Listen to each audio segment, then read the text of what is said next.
Welcome to Marketing for Your Future. I'm your host, David Benfield, and on the program, we talk to digital marketing experts about best practices, tips, and tricks of the trade for you to become a better marketer. So joining me today is Garrett Atkins from VIE Media. Garrett, how you doing today? Doing very well. Doing very well, David. How about yourself? I'm doing excellent. Thank you for being on the show. So let's just jump right into it.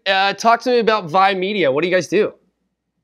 Yeah, so VIE Media is a full-service digital marketing agency headquartered in St. Louis, Missouri in the United States. We focus on digital marketing efforts that have a very, very narrow focus on return on investment oriented marketing practices.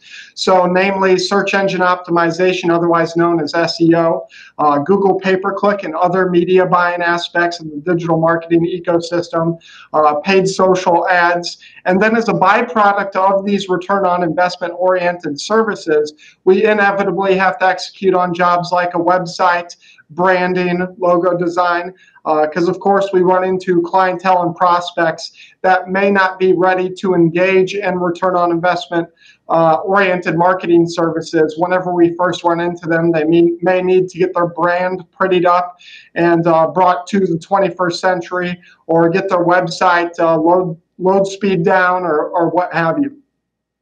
So how did you find the need for this?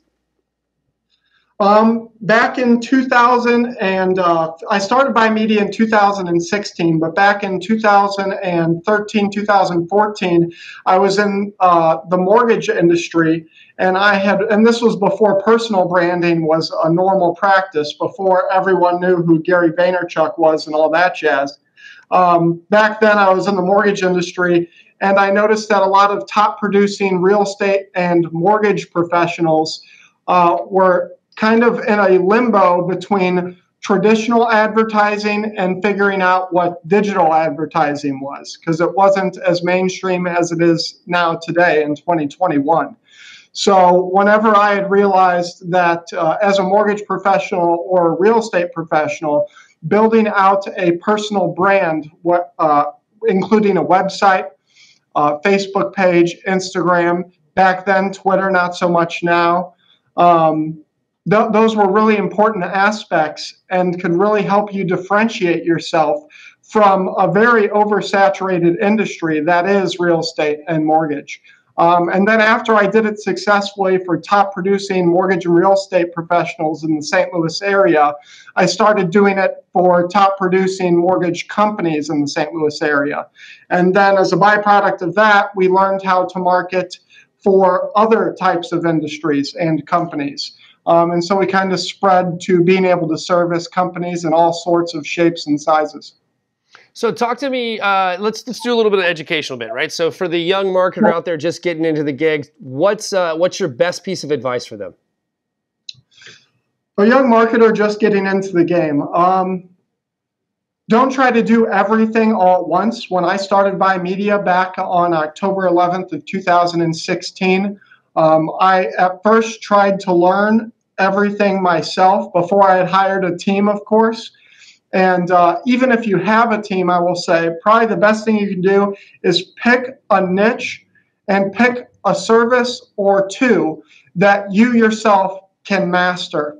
And then from there, expand your services as you expand your team. Don't try to be a jack of all trades. Rather, try to be a master of one or two. That's one thing we've done very well in the past 3 years that we didn't do so well the first 1 and 2 years we were in business. We tried to do absolutely everything under the sun back in 2016, 2017. And now today, like I said at the beginning of this, we focus on return on investment oriented services and really know what we're good at and what we're not good at. Additionally,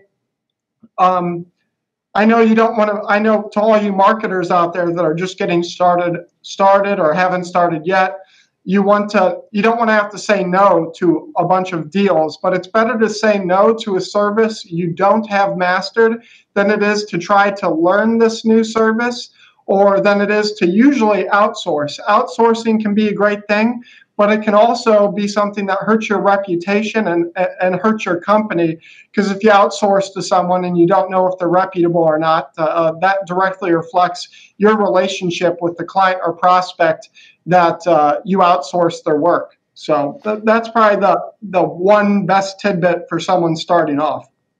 So don't fake it till you make it. That doesn't always work.